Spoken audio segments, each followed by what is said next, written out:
and beginning to witness the magic that kefir has to offer, you begin to appreciate these cosmic gems. Welcome back to my channel, For the Living. In today's video, we're going to talk about kefir and I'm going to teach you how to make it.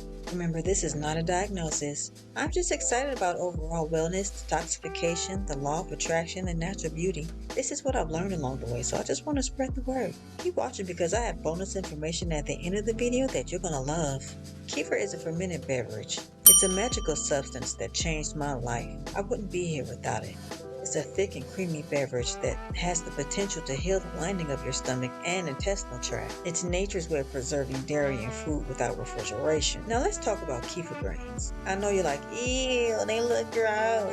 But trust me, you're not going to eat them, first of all. And second of all, after dealing with kefir for some time and beginning to witness the magic that kefir has to offer, you begin to appreciate these cosmic gems. These magical organisms are the key to preserving milk. They are a catalyst for the fermentation process, much as barley or wheat grains are in beer. It's nature's way of preserving dairy and food without refrigeration. First step to making kefir is to clean your implements. I clean everything with lemon-infused vinegar, organic of course. I do this after I initially disinfect them with soap and water. It's a great idea to place your tools in the dishwasher and allow it to steam dry. Sterilizing your jars, spatula, and the bowl. Make sure you dry everything completely after you spray them with vinegar.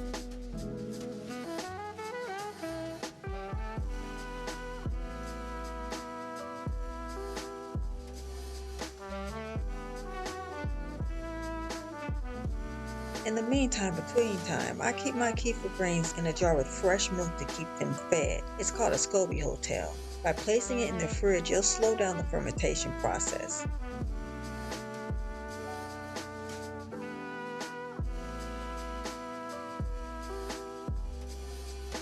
The second step you have to take is to strain the kefir grains in a plastic strainer and bowl. Please use plastic or glass. Metal implements clash with fermented foods and beverages, as fermented foods are heavy metal detoxifiers, and you'll end up with a bowl full of metal.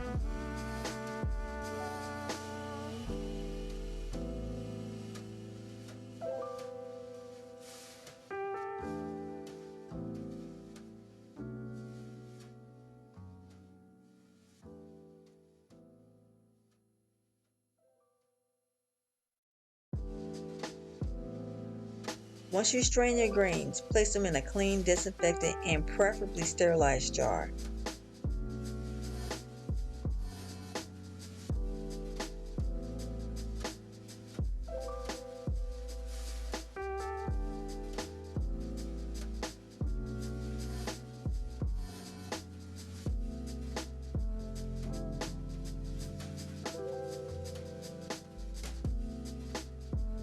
Pour the milk into the jar with the grains. Leave about an inch of a head at the top of the jar because as the grains are eating the sugar and the lactose in the dairy, it'll spit out CO2 and expand. So you want to leave a little room at the top of the jar. Cover with the coffee strainer and rubber band or the metal lip you get when you purchase mason jars. Or place a plastic lid on the jar without tightening it so it can breathe. Place the jar in a dark, warm place like a cabinet where the dishes are, on top of the fridge covered with a clean towel for at least 24 hours. It has to be at least 75 degrees or higher to ferment, not too high because you don't want it to over ferment. Because I live up north, my place was a little cooler than it usually is, so it took a little longer to ferment my kefir. It's okay, I have patience.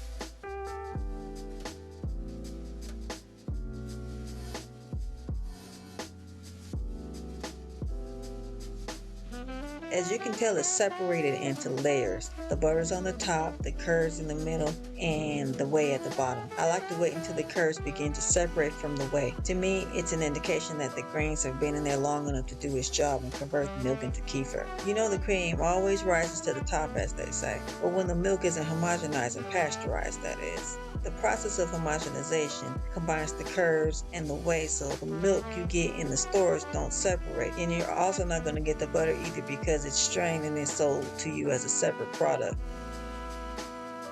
Once you're done preserving the milk, you have to strain the kefir to separate the grains. You'll notice that it's coagulated a bit, which is fine. It'll combine and become one beverage as you begin to strain it.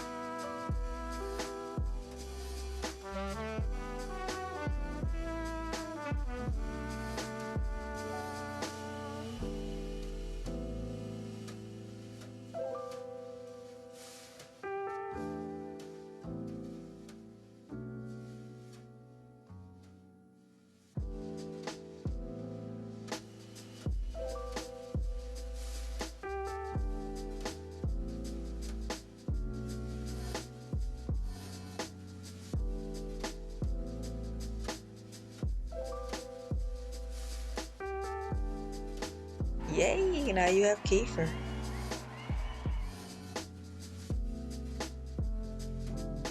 Pour the kefir into a jar.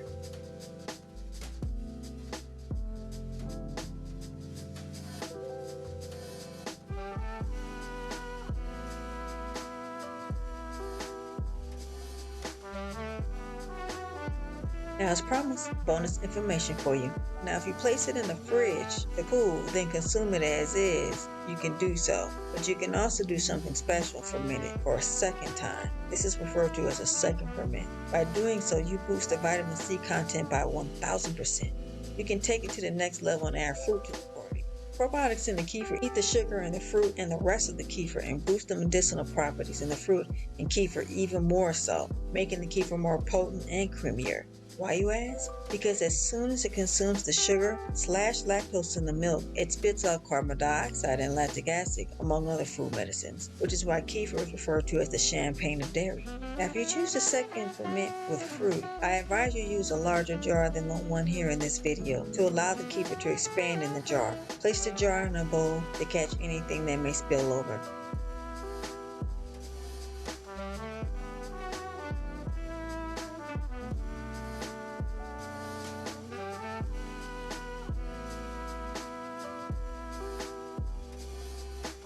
Cover the jar tightly and place it in a warm, dark place like you did the last time for at least 8 hours. Place the grains back into a clean jar and pour milk into the jar for storage. Place it back in the fridge to slow down the fermentation process, or else you'll end up with another batch of kefir. You'll have to keep them fed from time to time by straining them and adding fresh milk to the jar, at least every 2 weeks or so. If you make kefir on a weekly basis, then it's not necessary to strain and feed it with fresh milk, because every single time you make kefir, you're feeding the grains to keep them alive and well. After 8 to 10 hours, you're free to drink it, preferably chilled. I drink about half an ounce a day to keep the doctor away. Enjoy. Let's talk about what you think about today's video. Did you learn something new today? If you decide to make kefir yourself, tell me how to go and send me a picture of it. DM me on Instagram, I'll give you a shout out. I'm really looking forward to hearing from you. Click on the link to check out the next installment. We're going to continue to explore the world of probiotic beverages and foods, and I'm going to show you how to make some cool stuff, so stay tuned. If you found this video useful, say hey in the comment section and tell me why. Please like the video, share with at least 10 people you know on all of your social media accounts, and subscribe. Hit the notification button so you always know when I upload. Bye!